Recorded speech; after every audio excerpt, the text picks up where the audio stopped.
Okay, I think we're ready to start with the last morning session.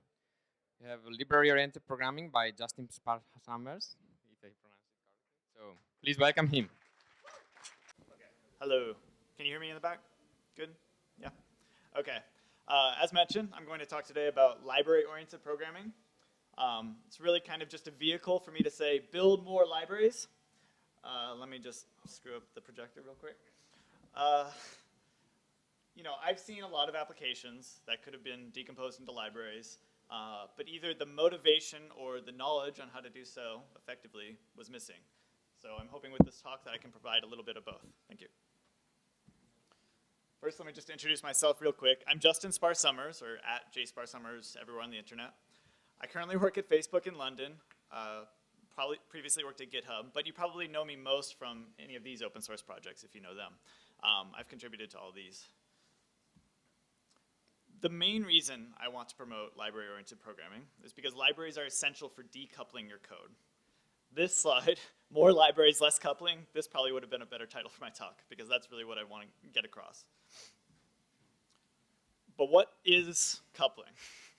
If two components or classes or whatever are coupled, that means that they're combined or smashed together in a way that's really hard to separate, right? For example, UI-ViewController is highly coupled to UI-View.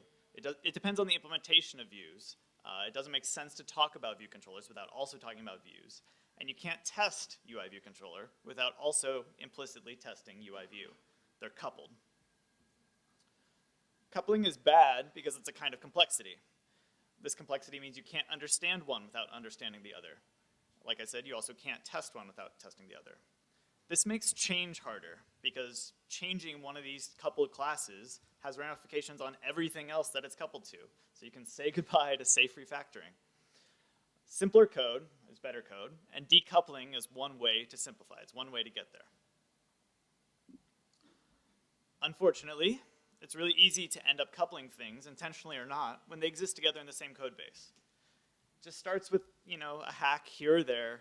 Oh, I just really need to fix this bug, and I'll depend on this one implementation detail to do it, until eventually there are hacks upon hacks upon hacks that prevent you from ever using those things independently again, right?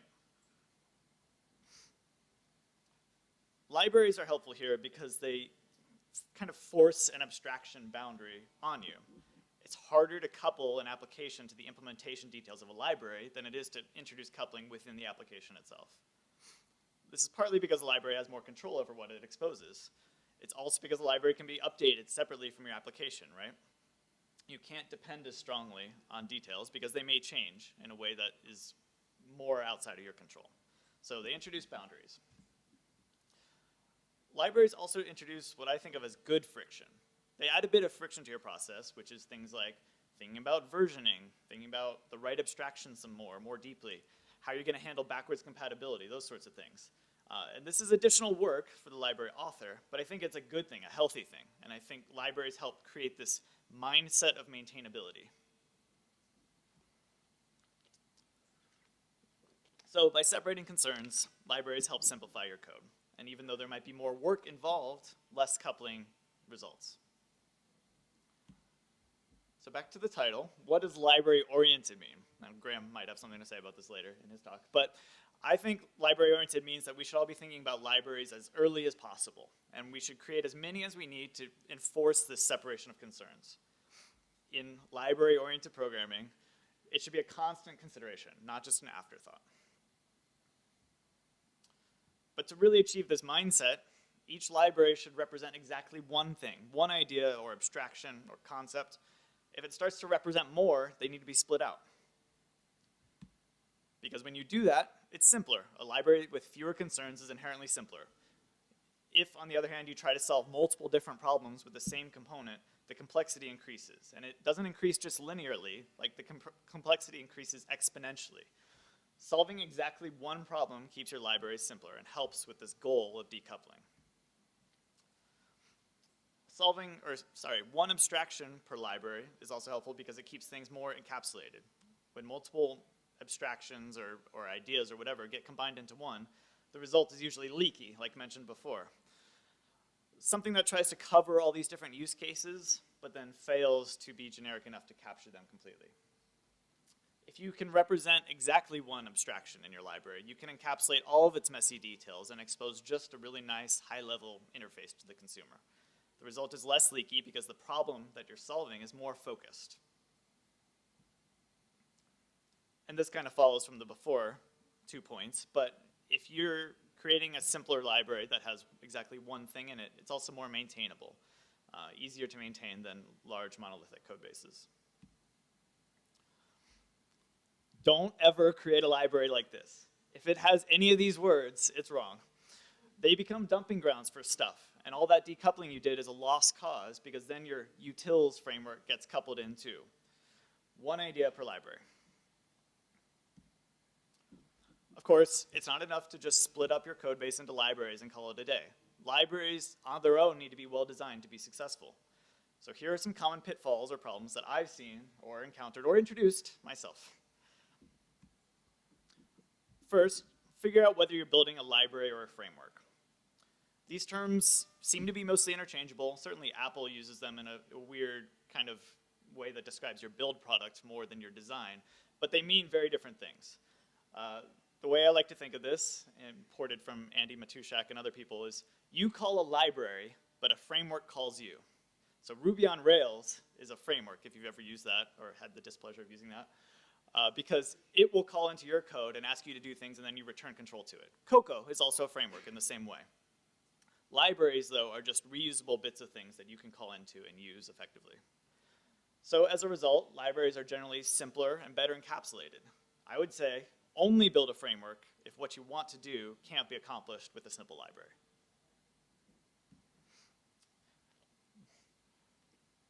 So this is a reference to the fragile base class problem.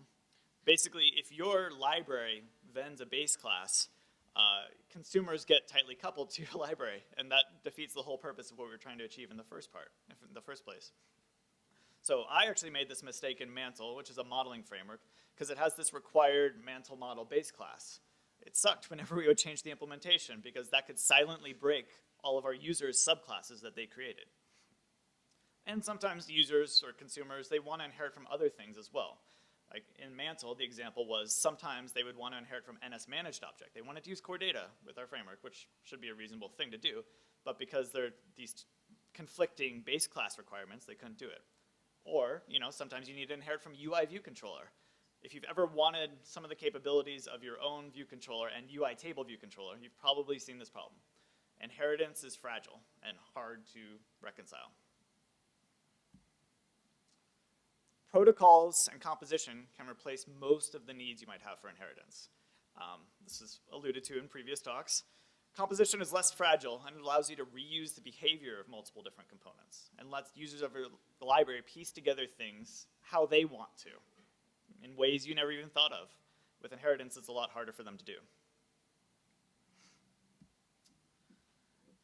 And if you're using Swift, remember to use the final keyword anywhere you haven't explicitly committed to supporting inheritance, because this helps prevent the problems that I was just describing. It conveys this message through the compiler that things cannot be inherited or overridden.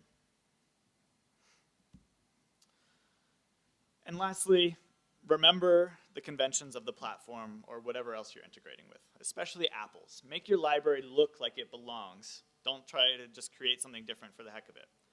There are exceptions. If you're doing something outside of the norm, like REACTIVECOCOA, it can make sense to break the convention because you want to break expectations. Like you want to indicate that this is not going to be consistent in any way with things that you're used to. But most of the time, you want to match the conventions. So those are some common pitfalls or things to think about. In what is probably the most contentious thing about designing a new library, you have to think about dependency management, like both for your users as well as what you're going to use yourself. Like if your library depends on something else, how do you bring in that something else? Or how do your users start bringing the library into their projects? Even if this is internal, we could be talking about internal users here. There are many different ways to do it. The most not standard, but most original way, I guess, would be Xcode workspaces with like Git submodules or Git subtrees. which are always available, which is a nice feature, right? They're always going to be installed on your user's computer. They don't have to go out of their way to do anything with these. They are, however, hard to manage. Xcode workspaces and Git submodules work, but they were never really intended for this purpose and can be kind of a pain. Git submodules duplicate checkouts, like if A depends on B and C also depends on B, you're gonna have 2 checkouts of B in your repository. It's just kind of annoying. But most importantly, Git submodules don't really help with versioning. Like you don't get version resolution like you would with a dependency manager. So, I don't know, if you say you want 1.0 but not 1.5, there's no way to express that with a Git submodule, and that can be really difficult, especially with the transitive dependency thing. COCOAPODS is a solution that also has a lot of traction. It's widely used in the Cocoa community. It's very easy to use. There's kind of a love it or hate it thing though. Like there are some people that get really turned off by the idea of something using COCOAPODS, and so for them, if a library only offers that as the dependency management, that can be a reason for them not to use that library, which is difficult. COCOAPODS is centrally managed, so it means like you as a maintainer of this library would ever have to be responsible for pushing your changes up to the trunk to manage your pod spec. And if you have an Xcode project with your library as well, it doesn't pick up configuration from that. CARTHAGE is another solution. I helped write it, so I'm a little bit biased. Chris suggested that I should put love it or hate it on this slide too. This builds on like your standard Xcode project setup, reads information out of that, can manage Git submodules for you so you don't have to deal with that problem, and can offer pre-built binaries. So like if a library puts up binaries on GitHub, you don't need to build it every time you want to include it in your project. You can just download a .framework and be up and running. But all these pros and cons are kind of meaningless because these solutions are not mutually exclusive. A COCOAPODS pod spec can live alongside an Xcode project in your repository. You don't even need to provide the pod spec in your repository. So if you're going to be adding dependencies to your library, I'd suggest using the lowest common denominator. Use Git submodules, use Xcode. That still leaves the door open for CARTHAGE and COCOAPODS, but it supports users that don't want to use either as well. So people that want to pull in your project don't need to be beholden to the thing you like. Hopefully, if you're creating libraries, if you're breaking things down really well, you and your company might be interested in open sourcing them eventually. So here are some other things that might be important to that success. Nobody will be able to use your project without proper documentation. Even on open source projects that I consider to have documented pretty well, this is still the #1 request. It still comes up, no matter how much documentation there is. You can never have enough of it, or users can never get enough of it. And if you're going to open source something, please use it in a real project as soon as possible. Don't open source something that you aren't using yourself. Otherwise, it's way too easy to get lost in the weeds or lose sight of whether your library is actually practical if you're not applying it to anything yet. Find some open source contributors, get people excited, and empower them. Like give them permission to do things with the library. Give them Git permissions, but also give them like your sanction. Like say, yes, you can go forth, you can make releases, you can do all this. They're your most important community because they have a vested interest in the project and they want to help. They can carry on the project even if you can't spend as much time doing it. Personal experience, this definitely happened with REACTIVECOCOA 3. I was in the process of moving internationally, switching jobs and all this stuff, but the contributors did so much to push it to a final release. It was amazing. Answer questions about your library. If it's open source, someone somewhere is going to have a question about it at some point, and they may not come to you directly with it. They may go to Stack Overflow or put it in GitHub issues on another project for some reason. So getting a question answered directly by the maintainers is awesome. You should be one of those maintainers. And encourage people to build on your library. Don't build in it, right? This creates a richer ecosystem. It reduces your maintenance burden as a library maintainer. Like, as business development people would say, create a platform, but like make it really small, make a really small kernel of something that people can build on to develop their own solutions. Get to version 1.0. To many people, an open source project isn't real until it's tagged as 1.0. It might be arbitrary, but it matters to some people, and it's important. Get to 1.0. It means you'll be introducing fewer breaking changes. Your users care about that. And planning for a version 1.0 is a great way to focus your efforts and to cut out anything that isn't absolutely necessary to ship. But anyways, don't lose sight of the goal. Go forth, build more libraries, and reduce coupling. And those slides did not last at all as long as I thought they would. So if you have any questions, I would be happy to answer those now.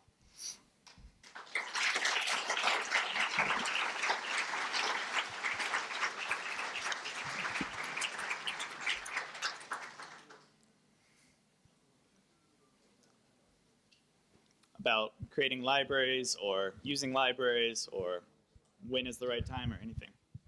Hey, hi, nice talk. I totally agree 100% with what you said. I'm just interested in how do you actually develop libraries and the applications that use the libraries in parallel, because especially with COCOAPODs, that can be a pain. Sorry, I only heard part of that. It was kind of in and out. How do you strategies basically for developing libraries and apps in parallel, because especially with COCOAPODs and development pods, that can be really a pain. Right, so I do think it's important to develop applications and libraries in parallel. You're right, it's kind of a pain. No tool today really makes this workflow super easy. That was one of our goals with CARTHAGE, and I don't think we accomplished it really fully. I don't think there's anything that helps it all the way. But it is important to iterate in conjunction, right? Because otherwise you have this thing that starts getting further and further disconnected from its real world usage. I would say, you know, power through the pain today, maybe help create better tools that help you solve this problem. But yeah, it's more work again, but it does enforce that boundary. And that's what I think is the really valuable thing. Sorry, I know that's not super helpful. So could you go a little bit into the difference between CARTHAGE and COCOAPODs? Orda's staring me down from the side of the room there. So the way I like to present this is that COCOAPODs is easy. It focuses on ease more than anything. And CARTHAGE is simple, which is it focuses on doing as little as possible more than anything. There are long explanations in the README of CARTHAGE that go into the details further. But effectively, like CARTHAGE is built on top of the Xcode and Git submodule workflow, while COCOAPODs adds its own flavor, its own pod specs and stuff, but makes it really easy for anyone to get up and running, for any library author to create something without necessarily needing to know how Xcode projects work and that sort of stuff.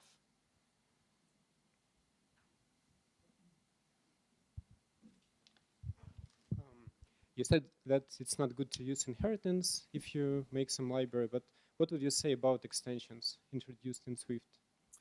Great question. I think extensions are a category of their own, right? It's not inheritance because you're not giving someone else the ability to override your extension, hopefully.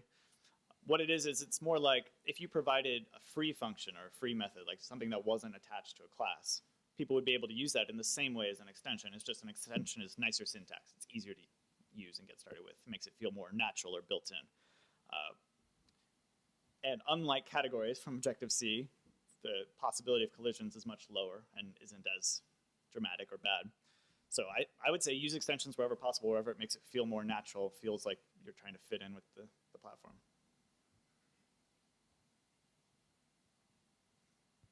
Other question? Sorry, I know I'm going to open again the COCOAPOD versus CARTHAGE, but we have a setup with libraries and uses COCOAPOD, right?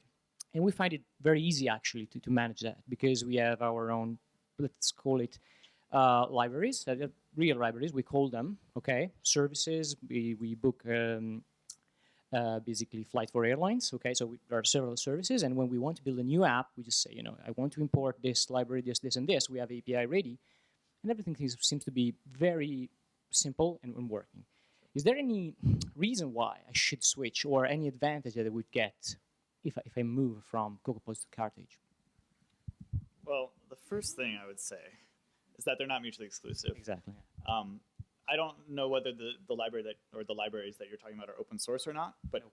Okay. If it were to be open sourced, I think it's a question that would matter more because there are, again, some users who just do not want to use COCOAPODs. And so for them, offering an alternative way to get the same effect is really valuable. But internally, yeah, use whatever works. Okay. You know, the point of I don't want to use it's very weak, and unless there is a real reason behind that, right? Wait, what was that? Sorry. Sorry, the point of I don't want to use it is weak. It's a weak point unless there is a real reason, right? Technically, has a real problem, COCOAPOD, compared to. That's what I was looking for. But no, yeah, sorry. No, I mean, the difference between COCOAPODs and CARTHAGE is more one of philosophy rather than lack of features or anything like that. Cool. Thank you.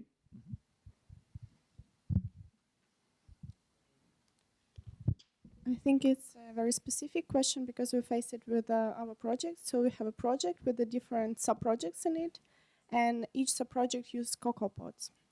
And when we start to build our project, we face that if you use a general COCOAPOD and with this sub-project with COCOAPODs, they somehow don't get sub-projects COCOAPODs in it. Okay. Have you faced with this kind of issue ever? And do you know how to solve this? Yeah, sorry. I'm not a great expert on COCOAPODs, but Orta there and Okay. I see you. okay. Ash Furrow is somewhere around as well, and he can probably help with COCOAPODs questions. Thank you. Sorry.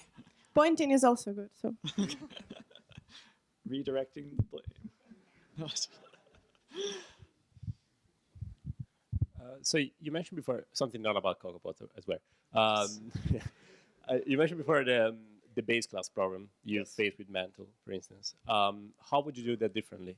I mean, how would you design that to not to have the problem? Yeah, great question. So MANTLE is a modeling framework for anyone that doesn't know. The basic gist is it's Objective-C specific.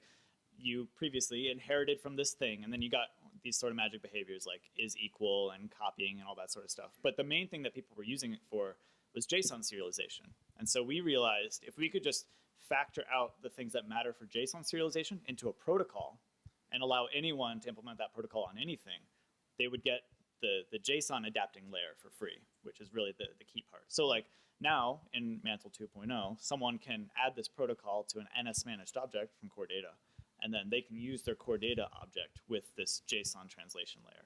So protocols, to answer your question, are a great way to do this. Composition is another. Like in this case, composition doesn't make a whole lot of sense. Like there's not an object you can pull in that does these things for you. But in other cases, it's like if you're just using inheritance to give users some code for free, just put it into an object that they can add to their class instead of inheriting from it. So basically, the first approach you mentioned is basically a type class. Is that like using a terminology from other languages? Yeah. Okay. Type class, protocol in Objective-C or Swift. Okay. If we had traits, that would be another good example. That's kind of like extensions. Like if you can offer stuff through extensions, it's another great way to avoid inheritance directly. Thanks.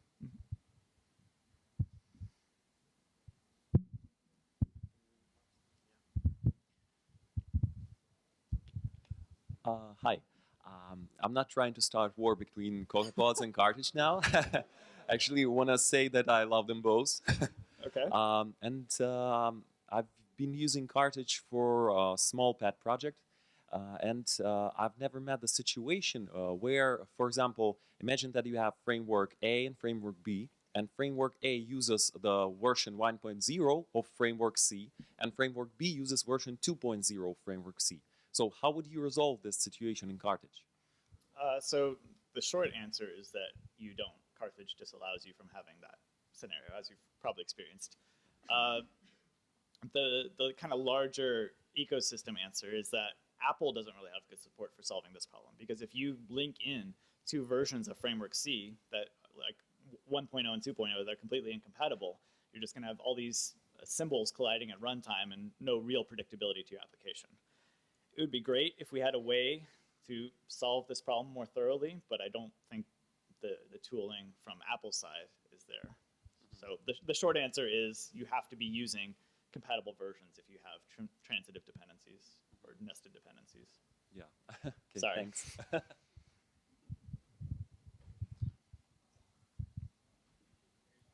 Hi, Justin. Hi. I have one question with a topic which was not discussed also in the slides, but Okay. maybe a bit more important when we work for a large organization. This is about the licenses.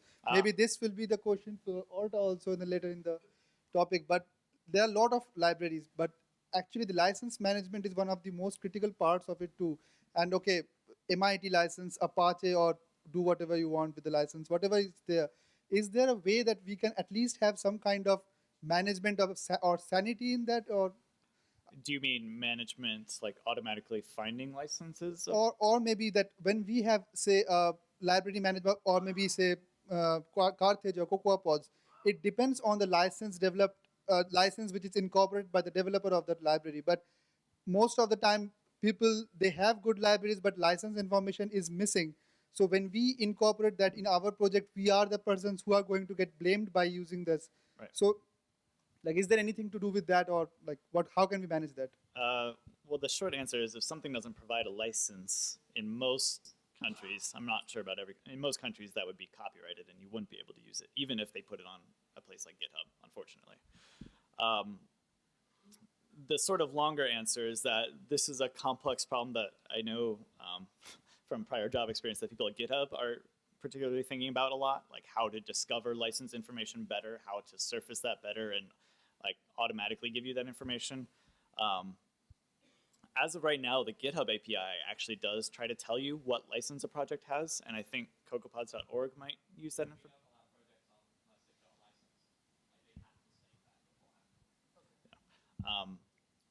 But as to this kind of larger problem of discovery and like aggregation, I'm not aware of any tools that do that today, although it wouldn't be too hard to write one.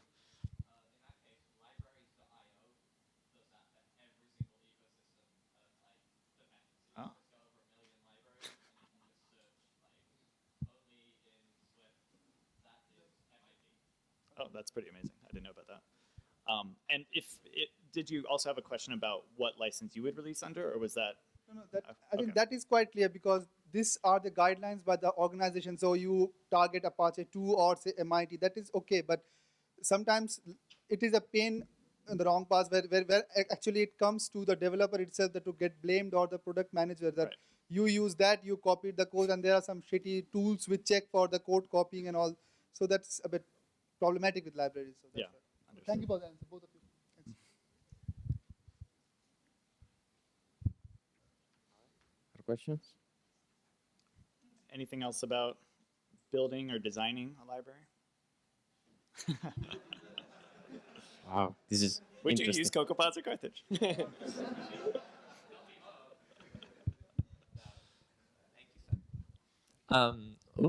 I really like the empowering users perspective. So one of our libraries, we just outright say if you submit a single pull request and it gets merged after like maybe 1 or 2 comments, then we just outright add you to an organization. Do you have like any of the tactics for that might like help increase like people to actively feel like they're a part of the system? Yeah, that's a good question. I think it's interesting because there's kind of this great divide between people that are willing to put up their code or issue for deep review versus people that are really willing to take charge and take responsibility on a project. And I've had trouble kind of bridging this gap myself, but usually I kind of solve it by direct outreach. It's like if I notice someone has been really active, for example, on a repository, I will personally send them an email and be like, hey, we want to make you a collaborator. There's no obligation, but feel free to do code reviews. Feel free to merge stuff. I also think one development that's helped with that on REACTIVECOCOA is creating the Slack channel, because all the contributors hang out in there. People that want to be contributors but don't necessarily feel confident enough to do so, they can jump in, they can ask questions, but then still drive the actions on GitHub themselves. Like they can ask people in the chat room, hey, you know, this pull request is open. I think it's good, but what do you guys think? And then they can go back and merge that pull request. So it gives them some piece of the action. And I think that's been really instrumental. The larger problem, I think, is still kind of unsolved, but yeah, I guess just talking to people and communication is the best answer I've found so far. All right, thank you very much.